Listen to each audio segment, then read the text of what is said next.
امریکہ ایران معاہدہ 14 نکات پر مشتمل، پابندیوں اور جوہری امور پر ابتدائی اتفاق، 60 دن میں حتمی معاہدے تک پہنچنے کا ہدف مقرر۔ بلومبرگ نے M O U framework کی تفصیلات شیئر کر دیں، دعویٰ کیا معاہدے کے مطابق لبنان سمیت تمام محاذوں پر مکمل جنگ بندی ہوگی، فریقین ایک دوسرے کے معاملات میں مداخلت نہیں کریں گے، 30 دن کے اندر بحری ناکہ بندی کا مکمل خاتمہ، خلیج فارس اور بحیرہ عمان میں مکمل تجارتی سرگرمیاں بحال ہو جائیں گی، اب نہ ہرمز میں امریکی فوج کی تعداد میں اضافہ نہیں کیا جائے گا، 30 دن میں امریکی فوج کا انخلاء طے شدہ فریم ورک کے مطابق ہوگا، امریکہ نے ایران سے پابندیاں اٹھانے کا وعدہ کیا، منجمد اثاثوں کی بحالی اور تیل کی برآمدات کی مکمل اجازت مرحلہ وار ہوگی، سی این این نے دعویٰ کیا امریکہ نے ایران کی اقتصادی بحالی کے لیے کم از کم $300 ارب کا مالیاتی پیکج تیار کیا، حتمی معاہدہ سلامتی کونسل کی لازمی قرارداد کے ذریعے منظور کیا جائے گا۔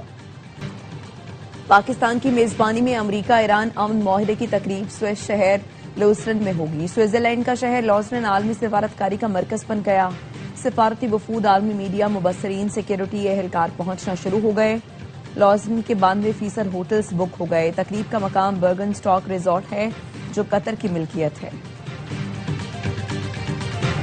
یہ ایک حقیقی علاقائی امن معاہدہ ہے جو تقریباً 1.5 صفحے پر مشتمل ہے، معاہدے کی تفصیلات مزید بات چیت کے دوران طے کی جائیں گی۔ امریکی نائب صدر جے ڈی وینس کہتے ہیں امریکہ ایران معاہدے میں لبنان بھی شامل ہے۔ صدر ٹرمپ نے کبھی یہ نہیں کہا کہ ان کا مقصد رضا پہلوی کو ایران کا نیا لیڈر بنانا ہے، ہم صرف ان کا جوہری پروگرام ختم کرنا چاہتے ہیں، ایران معاہدے پر عمل کرے گا تو اسے معاشی فوائد ملیں گے۔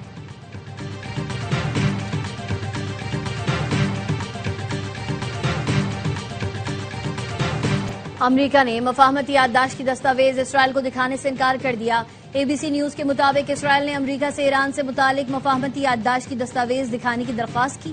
امریکی حکام نے بریفنگ دی، دستاویز تک رسائی نہیں دی گئی۔ اسرائیل کی امن معاہدہ سبوتاژ کرنے کی کوشش، جنوبی لبنان پر بم برسا دیے، کئی مقامات کو نشانہ بنایا، 4 افراد شہید اور متعدد زخمی ہو گئے۔ ایرانی ٹی وی کے صحافی ہادی حدید بھی اسرائیلی حملوں کی زد میں آ کر زخمی۔ ایران کے خاتم الانبیاء سینٹرل ہیڈ کوارٹرز نے خبردار کر دیا، کہا اسرائیل جنوبی لبنان پر حملوں سے باز نہ آیا تو فیصلہ کن جواب دیں گے۔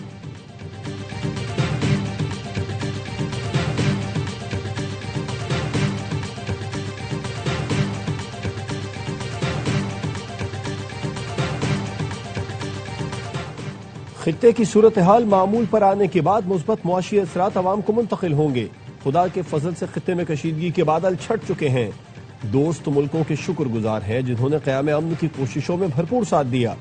وزیر اعظم شہباز شریف کی مسلم لیگ نون کی خواتین ارکان پارلیمنٹ سے ملاقات میں گفتگو، کہا مشکل معاشی حالات کے باوجود عوام دوست بجٹ پیش کیا۔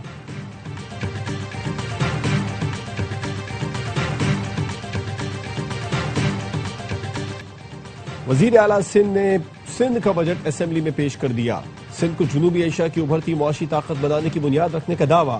بجٹ تقریر میں کہا کراچی کو عالمی سرمایہ کاری کا مرکز بنا رہے ہیں، شہر میں میگا ترقیاتی منصوبوں پر کام کر رہے ہیں، کراچی کو خطے کا مالیاتی سرمایہ کاری اور فن ٹیک مرکز بنائیں گے، شہر میں جلد مزید 50 ڈبل ڈیکر بسیں چلیں گی، 3 ماہ میں 25 ڈبل ڈیکر بسیں کراچی کی سڑکوں پر آ جائیں گی۔ بجٹ میں کراچی کی سڑکوں کے لیے بھی رقم رکھ رہے ہیں۔ بجٹ میں کوئی نیا ٹیکس عائد نہیں کیا گیا، سرکاری ملازمین کی تنخواہوں پینشن میں 7% اضافہ کر رہے ہیں، مزدور کی کم از کم اجرت 40 سے بڑھا کر 43,000 روپے کی جا رہی ہے۔ کے ٹی بندر کو ملک کا نیا معاشی اور بحری گیٹ وے بنائیں گے۔ ملکی تاریخ کا سب سے بڑا سولر پروگرام شروع کیا جا رہا ہے، 3.25 لاکھ مفت سولر ہوم سسٹم تقسیم کریں گے۔ کچرے سے ایندھن اور تجارتی مصنوعات بنانے کا پروگرام متعارف کر رہے ہیں۔ چھوٹے کسانوں کے لیے خصوصی قانون سازی کی جا رہی ہے۔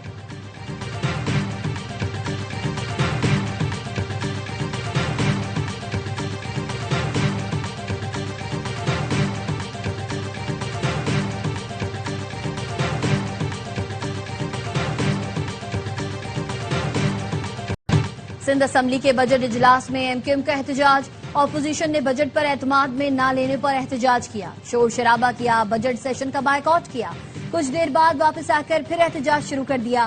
بلوچستان کا بجٹ کچھ دیر بعد صوبائی اسمبلی میں پیش کیا جائے گا۔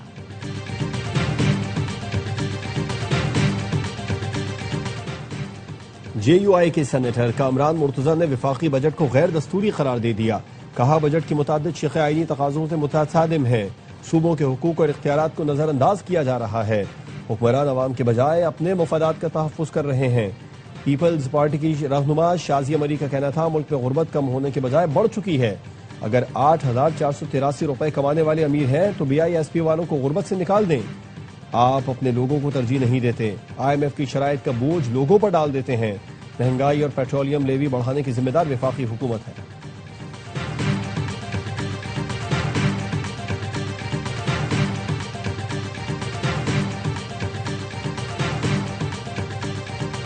آزاد کشمیر کے عوام دھرنوں کو ختم کر کے بامقصد مذاکرات کریں. نون لیگ نے ہمیشہ آزاد کشمیر کے عوام کی تعمیر و ترقی کو ترجیح دی. عوامی حقوق کے لیے آئین کے اندر رہتے ہوئے جدوجہد کرنی چاہیے. سابق وزیر اعظم نواز شریف کا کہنا ہے جموں و کشمیر کے عوام پاکستان سے اپنا نظریاتی رشتہ برقرار رکھتے ہوئے پرامن رہیں. امید ہے تمام جماعتیں مل کر آزاد کشمیر میں امن کی بحالی کے لیے کردار ادا کریں گی. موجودہ حالات میں حکومت پاکستان اور دفاعی اداروں نے بے مثال کامیابیاں حاصل کی ہیں. پاکستان اور آزاد کشمیر میں بھائی چارے اور رواداری کی سیاست کو فروغ دینا چاہیے.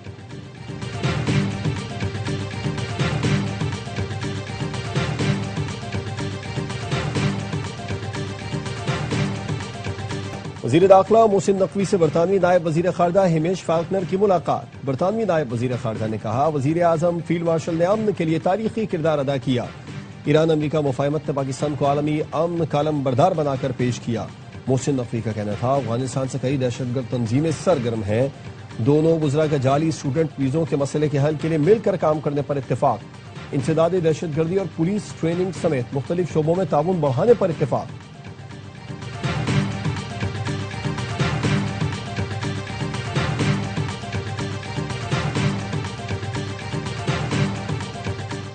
نائب وزیر اعظم اسحاق ڈار کا مصری وزیر خارجہ بدر عبدالعاطی سے رابطہ.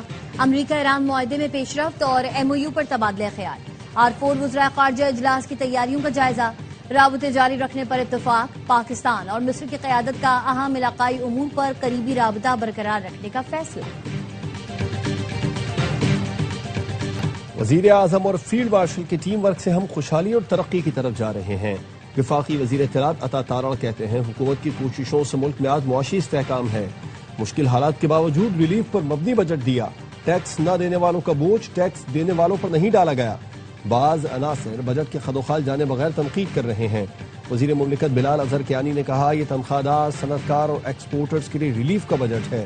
جو اپنا گھر بنانا چاہتے ہیں یہ ان کا بجٹ ہے. اس بجٹ میں تمام تقاضے پورے کیے گئے ہیں.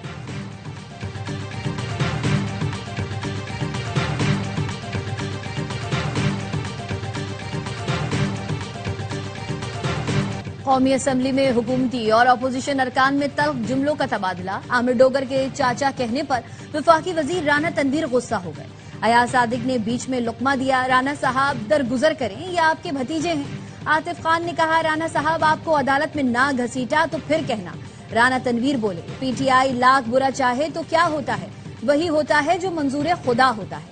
کچھ دیر بعد رانا تنویر کی اپوزیشن نشستوں پر آمد. عاطف خان و دیگر سے معذرت کر لی. بیرسٹر گوہر کا وزیر اعظم کی مذاکرات کی دعوت کا خیر مقدم. کہا آج حکومت سے ہاتھ ملانا گھاٹے کا سودا ہے لیکن آزاد عدلیہ اور عوام کے حقوق کے لیے غیر مشروط تعاون کریں گے.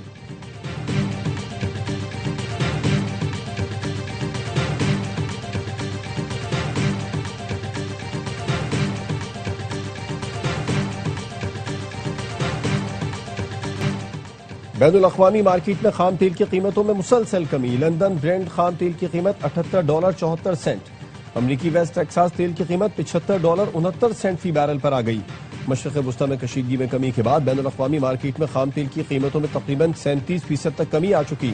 28 فروری کو جنگ شروع ہونے سے قبل پاکستان میں پیٹرول $258.17، ڈیزل $275.70 فی لیٹر میں فروخت ہو رہا تھا. 27 فروری کو برینڈ خام تیل کی قیمت $72، WTI کی قیمت $67 فی بیرل تھی.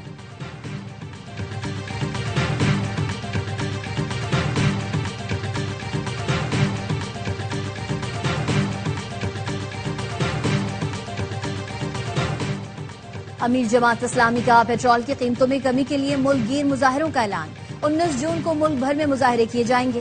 حافظ نعیم الرحمان کا کہنا ہے اب پیٹرول کی قیمت میں 10 یا 15 روپے کمی سے کام نہیں چلے گا. پیٹرول کی قیمت 225 روپے فی لیٹر پر لائی جائے.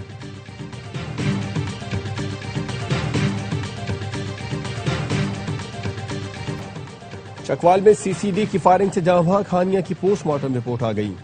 مقتول ہانیہ کے جسم پر گولیوں سمیت 11 مختلف زخموں کے نشانات پائے گئے. ہانیہ کی موت دل کی دھڑکن بند اور پھیپھڑوں کے کام نہ کرنے کے باعث ہوئی.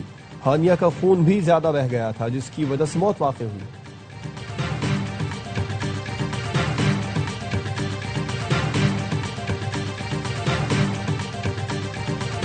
پنجاب کی سینئر وزیر مریم اورنگزیب کہتی ہیں چکوال میں بچی کی موت حادثہ تھی. سی سی ڈی نے ڈکیتی کا واقعہ روکنے کے لیے ایکشن لیا. بدقسمتی سے ایک بے گناہ کی جان چلی گئی. سربراہ سی سی ڈی سہیل چٹھا کل میڈیا کو واقعے کی تفصیلات سے آگاہ کریں گے.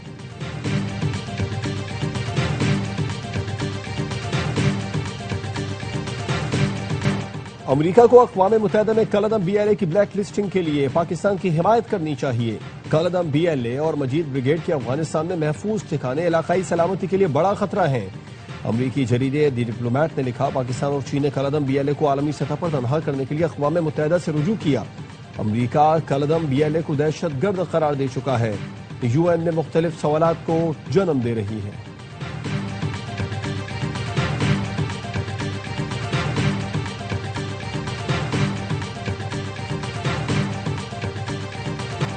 وزیر اعظم شہباز شریف کا حالیہ دورہ چین بہت اہم تھا. دورے میں دونوں طرف سے دوستانہ تعلقات کو مزید مستحکم بنانے کا عزم ظاہر کیا گیا. چینی کونسل جنرل کا ARY نیوز کو انٹرویو. کہا دونوں ممالک نے اسٹریٹجک تعلقات اور سی پیک 2 کو آگے بڑھانے کا عزم ظاہر کیا. چینی قیادت نے پاکستان کی آزادی اور خود مختاری کے تحفظ کے عزم کو دہرایا.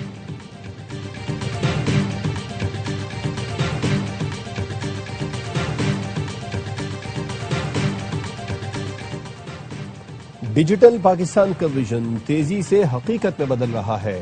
ڈیجیٹل شمولیت کے بغیر پائیدار ترقی کا تصور ممکن نہیں. وفاقی وزیر آئی ٹی شہزاد فاطمہ کہتی ہیں ملک بھر میں انٹرنیٹ اور براڈ بینڈ کی رسائی بڑھانا حکومت کی اولین ترجیح ہے.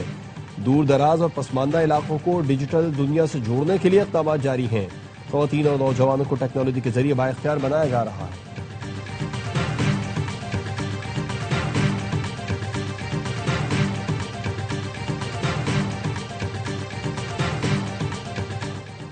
بھارت میں بنگلہ دیشی مشیر سے بدسلوکی. احتجاجاً دورہ چھوڑ کر واپس چلے گئے. برطانوی میڈیا کے مطابق دلی ایئرپورٹ پر بنگلہ دیشی وزیر اعظم کے مشیر کی تصدیق کی گئی.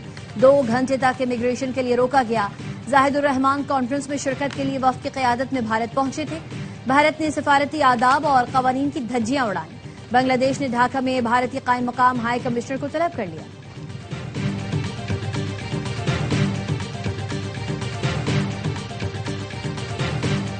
سابق کرکٹر شاہد آفریدی کا اقوام متحدہ ہیڈ کوارٹرز کا دورہ. پاکستان کے مستقل مندوب عاصم افتخار نے ملاقات کی. شاہد آفریدی کی خدمات کو خراج تحسین پیش کیا. کہا فلاحی اور سماجی بہبود کے لیے آپ کی کاوشیں قابل ستائش ہیں. کھیل سفارتکاری کا مؤثر ذریعہ ہے جو قوموں کو قریب لاتا ہے.